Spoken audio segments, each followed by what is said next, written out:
Hi, everybody. Miss Mitchell here uh, on this terrific Tuesday, June 2nd. I hope you guys are all doing well. I am here today to read our next part of Secret Agent Grandma.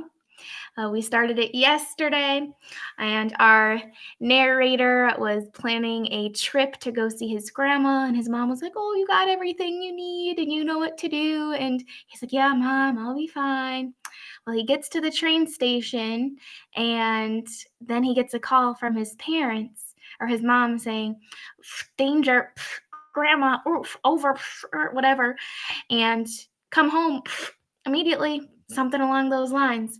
So, what are we going to do? Are we going to go with our initial plan of going to go see and meet up with grandma? Or should we go home? Based on what you guys replied, we are going to go home. We think that that phone call was a warning and that something's going crazy's going on with grandma. So we are going to go home. All right.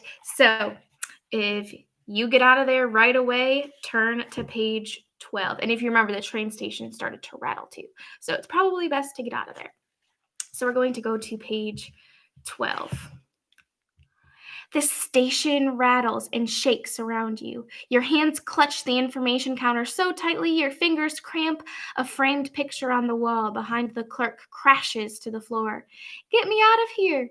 You spin and dash out of the station. Your heart pounds and your breath comes in gasps as you race along the sidewalk.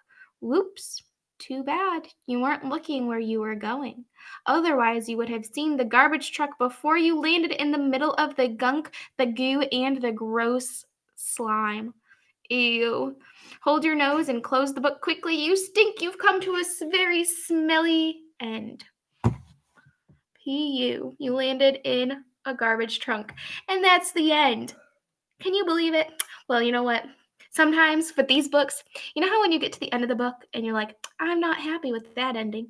Well, this book has like a bajillion different endings. So we're going to find a different one. So instead of going and getting out of there, we are going to risk it to stay and find grandma and turn to page 33. So even though that choice led us to an ending, we are going to back up a little bit. And while at the train station, we're going to go and try to find grandma instead.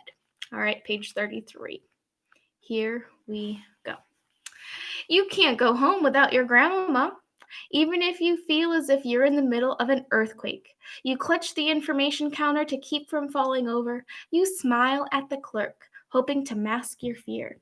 "Train coming," the clerk informs you, shouting over the noise.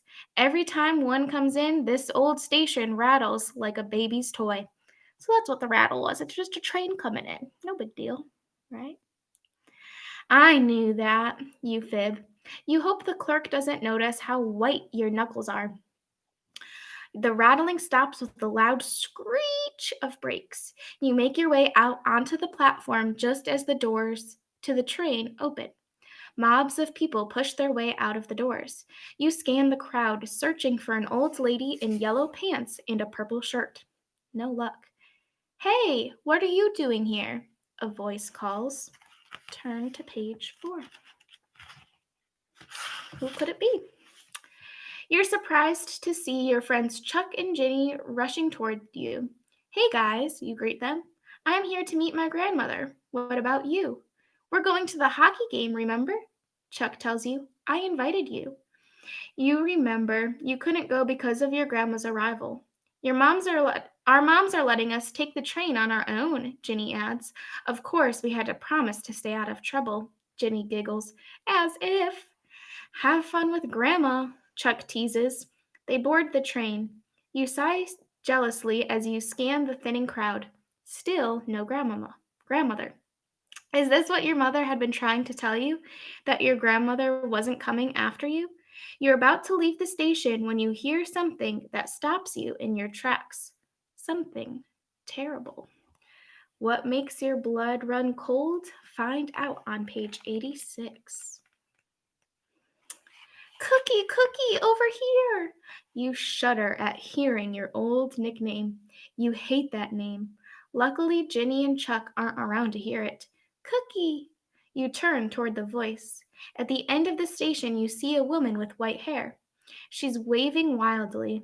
No way to mistake her for anyone else, not in those clothes.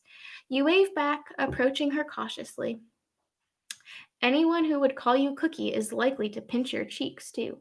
As you stroll down the platform, something catches your eye.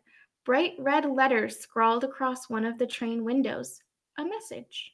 If your mother hadn't made that strange phone call, you wouldn't have thought twice about it. But now you have an odd feeling.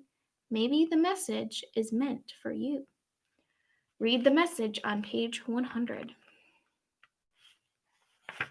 You gaze at the train window. You read the red letters aloud.